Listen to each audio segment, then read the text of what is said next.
여러분 안녕하십니까. 7월 17일 수요일 넘치는 우리 교회 매일 묵상 시작하도록 하겠습니다. 오늘 본 말씀은 예레미야 33장 1절부터 13절까지 말씀입니다. 교회를 조금 오래 다니신 분들은 오늘 나오는 본문이 예레미야에서 가장 유명한 본문이라는 것을 아마 알고 계실 겁니다. 특별히 우리나라 사람들이 아주 좋아하는 말씀 중에 하나라고 하더라고요. 33장 3절 말씀입니다. 너는 내게 부르짖으라 내가 내게 응답하겠고 내가 알지 못하는 크고 은밀한 일을 내게 보이리라. 이 말씀인 거죠. 예전에는 이게 은밀한 일이라고 안 하고 비밀한 일이라고 했는데 이제 성경이 이제 여러 가지로 조금씩 이제 번역을 바꾸면서 은밀한 일로 나왔죠. 왜냐하면 부르짖으면 하나님께서 응답해 주신다고 하시는 약속이기 때문에 사람들이 이 말씀을 참 좋아합니다. 그런데 이 말씀을 하나님께서 하신 이유와 그리고 그 뒷이야기까지 오늘 말씀이 설명하고 있습니다. 유명한 말씀만 딱 보는 것이 아니라 그 앞뒤로 보면 이래서 이렇구나 라는 것들을 깨달을 수 있습니다. 오늘 이 말씀 33장은요, 아직까지 예레미야가 시위대 뜰에 있는 감옥에 잡혀 있을 때라고 이야기합니다. 두 번째로 말씀이 임했어요. 임해서 뭐라고 이야기하시냐면 2절에 보면 이를 행하시는 여호와 그것을 만들며 성취하시는 여호와 그의 이름을 여호와라 하는 이가 이와 같이 이르시도다. 그렇게 얘기합니다. 하나님께서 일을 행하시고 일을 만드시고 그리고 성취하시는 하나님이라고 이렇게 말씀하십니다. 그러니까 하나님께서 일을 행하시고 만들고 성취하시는 분명한 목적이 있다라는 거거든요. 하나님께서 모든 일들을 다 주관하신다라고 하는 고백인 겁니다. 과거도 현재도 미래도 하나님께서 일을 만드시고 또 행하시고 성취하시는 분임을 고백하고 있다라는 거죠. 어떤 일이라는 거예요? 지금 이스라엘에서 일어나고 있는 모든 일들을 의미하는 겁니다.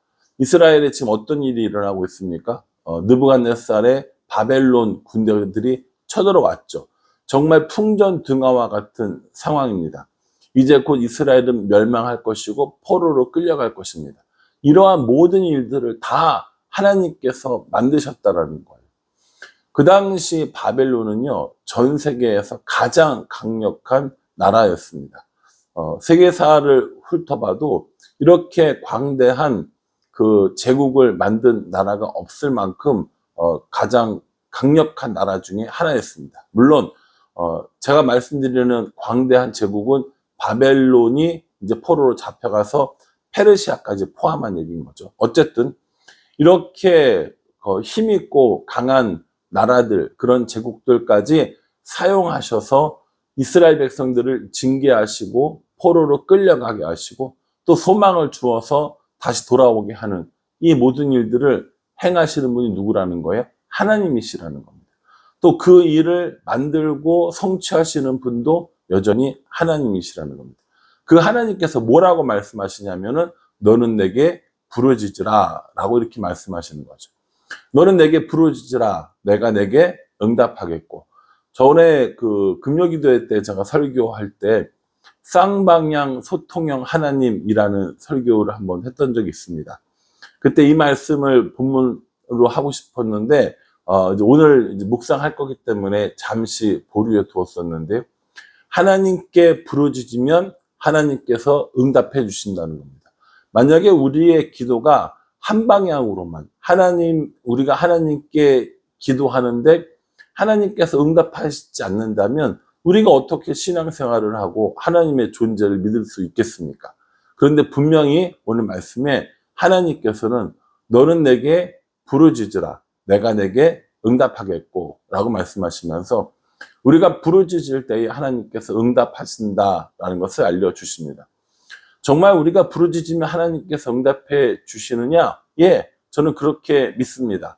제가 하나님께 기도했고 하나님께서 응답해 주시고 그 응답해 주시는 것을 따라 살아갈 때 하나님과 동행하는 삶이 이루어진다라고 믿고 그렇게 살고 있습니다. 여러분들은 어떠세요? 여러분들이 부르짖는 것들에 대해서 하나님께서 응답해 주십니까? 우리의 기도는 어떠한지, 하나님의 응답은 어떻게 우리에게 오는지에 대해서 충분히 묵상하고 실제로 기도하고 응답받는 삶을 살게 될 때 우리는 신앙생활의 즐거움을 알게 되고 하나님과 동행하는 삶을 살게 될 것입니다. 그러니 여러분, 이 말씀처럼 하나님께 부르짖고 응답받고 하나님의 은밀한 일들을 우리에게 보여주시는 그런 은혜가 있기를 간절한 마음으로 축복합니다. 예. 이렇게 부르짖으며 응답해 주신다고 하시면서 예레미야에게 은밀한 일을 알려주시는 겁니다. 비밀한 일을 알려주시는 겁니다. 사람들은 모르는 일을 알려주신다는 거죠. 첫 번째는 뭐냐면 하나님께서 이스라엘 사람들을 징계하기 위해서 바벨론을 사용했다라는 겁니다. 4절과 5절 말씀에 보면 뭐라고 이야기하시냐면은 하나님께서 이스라엘을 돌보지 않으셨다라고 이야기합니다. 너희들의 죄로 말미암아 나에게 반역하고 나를 거절하고 나와 함께 있기를 거절했기 때문에 내가 너희를 돌보지 않았고 그래서 느부갓네살이 너희를 침략해서 너희를 멸망하게 하는 것이다 라고 이야기했습니다. 그냥 단순히 역사적으로 혹은 정치적으로 보면 힘 있는 나라가 힘 없는 나라를 잡아먹은 거죠.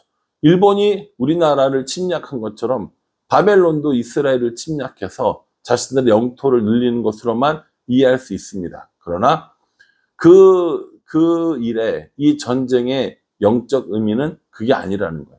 하나님께서 이스라엘의 범죄로 인하여서 징계하시고 심판하신다는 겁니다.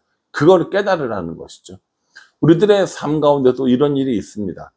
우리가 잘 되는 일에, 우리가 혹은 어려움을 당하는 일에 하나님께서 계획해 두신 것이 있다고요. 하나님께서 우리에게 다 알려주시지는 않았지만 하나님께서 일을 만드시고 하나님께서 일을 행하시는 모습들을 우리가 기억해야 한다라는 겁니다. 참새 한 마리가 떨어지는 것도 하나님께 속한 일이거늘 하물며 우리이겠습니까? 그러니 단순히 우리가 잘 되고 혹은 어렵고 혹은 성공하고 혹은 실패하는 이 모든 일에 대해서 하나님께서 분명히 일하고 계시고 만들고 성취하고 계신다라는 겁니다. 이스라엘과 바벨론의 전쟁은 단순히 영토를 얻기 위해서 강한 나라가 약한 나라를 침략한 것이 아니라 이스라엘을 향한 하나님의 진노이고요. 느부갓네살이 공격해 왔을 때 하나님께서 돌보지 않으셨기 때문에 이렇게 어려움을 당하고 있는 거다라고 말씀하십니다. 그러니 우리들의 삶을 들여다봐야 합니다. 나의 삶에 하나님께서 어떻게 간섭하고 개입하고 계시는가? 나는 하나님의 뜻에 합당한 삶을 살아가고 있는가? 하나님이 나에게 원하시는 길을 나는 걸어가고 있는가? 이걸 한번 살펴볼 필요가 있다라는 것이죠. 하나님께서 이렇게 심판하시지만 이 심판으로만 끝나지 않습니다. 6절 말씀에 보면요. 그러나 보라, 내가 이 성읍을 치료하며 고쳐 낫게 하고 평안과 진실이 풍성함을 그들에게 나타낼 것이며 이렇게 얘기합니다. 그 심판으로만 끝나는 것이 아니라는 거죠. 앞으로 일어날 일들도 이야기해 주십니다. 이 성읍이 치료되고 고쳐서 낫게 될 것이라는 거예요. 지금은 황폐하고 모든 것이 다 무너진 상태지만 분명히 다시 회복시킬 것이고 평안과 진실이 얼마나 풍성한가도 알게 될 것이다 라고 말씀하십니다. 7절에서는요 포로로 돌아오게 하신다고 하셨고요. 8절에서는 모든 죄악을 정하게 하고 사해 주신다라고 약속하십니다. 9절에서는요 모든 복과 평안을 베풀어 주신다라고 약속하시면서 10절부터 13절까지는 아무것도 없었고 다 무너졌고 아무 소리도 들리지 않았던 이 성읍이 다시 사람들이 그리고 동물의 소리가 들릴 것이며 하나님의 인자하심을 하나님의 선하심을 노래하는 그런 시기가 올 것이다 라고 분명히 약속해 주셨습니다. 참 소망이 되는 말씀이지 않아요? 아마 우리들 중에 누군가는 분명히 포로로 잡혀가는 것 같은 그러한 시기들을 보내고 계시는 분들이 계실 겁니다. 전쟁에서 다 지고 아무것도 할 수 없을 것 같은 그런 심경에 있는 분들도 계실 겁니다. 그런 사람들을 향해서 하나님께서 우리에게 너는 내게 부르짖으라 내가 내게 응답하겠다 말씀하시면서 앞으로 우리에게 일어날 회복에 대해서 말씀해 주고 있는 것입니다. 저는 이 말씀이 단순히 이스라엘 백성들에게만 해당되는 말씀은 아니라고 생각합니다.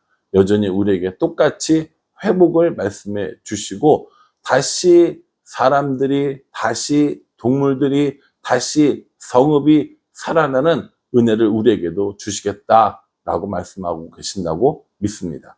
그러니 사랑하는 성도 여러분, 혹시 지금 어려운 시기들을 보내고 있다면 여러분들 마음 가운데 오늘 이 말씀을 기억하시고 하나님께 부르짖고 하나님께 응답받아서 하나님이 우리를 위해서 베풀어 놓으신 모든 일들이 만들어지고 성취되어지는 그런 것들을 보는 삶을 살게 해달라고 기도하는 것이 맞다고 저는 생각합니다. 아이들로부터 시작해서 어른들까지 모든 인류를 다 통틀어서 하나님께서 분명히 우리와 함께 하시고 우리에게 응답하시고 모든 것들을 하나님 손에 있다라는 것을 우리에게 말씀해 주시는 겁니다. 그러니 우리도 마찬가지입니다. 우리도 하나님의 인도하심을 구하고 하나님의 보호하심을 구하고 하나님의 길에 우리가 서 있기를 바라는 것, 그것이 우리들이 해야 할 일 아닌가라는 생각을 합니다. 여러분 힘내십시오. 사망의 음침한 가운데 걸어갈지라도 하나님께서 함께 하십니다. 전쟁으로 모든 것이 다 무너지고 멸망했다 하더라도 하나님께서 다시 회복해 주심을 약속해 주셨습니다. 우리는 하나님 이렇게 회복해 주실 거라는 말씀을 믿습니다. 그러니 저도 여러분들도 이 말씀 안에서 다시 회복을 누리며 다시 소망을 누리며 다시 하나님과 동행하는 삶을 구하는 우리 모두가 되기를 주님의 이름으로 축복합니다. 기도하겠습니다. 하나님, 부르짖으며 응답하겠다고 말씀해 주셔서 감사합니다. 혹여 우리가 부르짖지 못하여 응답받는 것은 아닌지 생각해 보며 우리가 하나님께 더 열심히 부르짖어야겠다라고 다짐도 해봅니다. 이를 행하시고 만드시고 성취하시는 하나님이시니 하나님께서 우리에게 행하신 모든 일들을 기뻐하며 우리를 위해 모든 것 준비하신 하나님과 동행하는 삶을 살아갈 수 있도록 인도하여 주시옵소서. 예수님의 이름으로 기도합니다. 아멘. 예, 오늘 이 말씀 기억하시고요. 하나님께 더 많이 부르짖고 하나님께 더 많이 응답받고 하나님께서 행하시는 일과 함께 하는 우리 모두가 될 수 있기를 간절한 마음으로 기도하겠습니다. 감사합니다.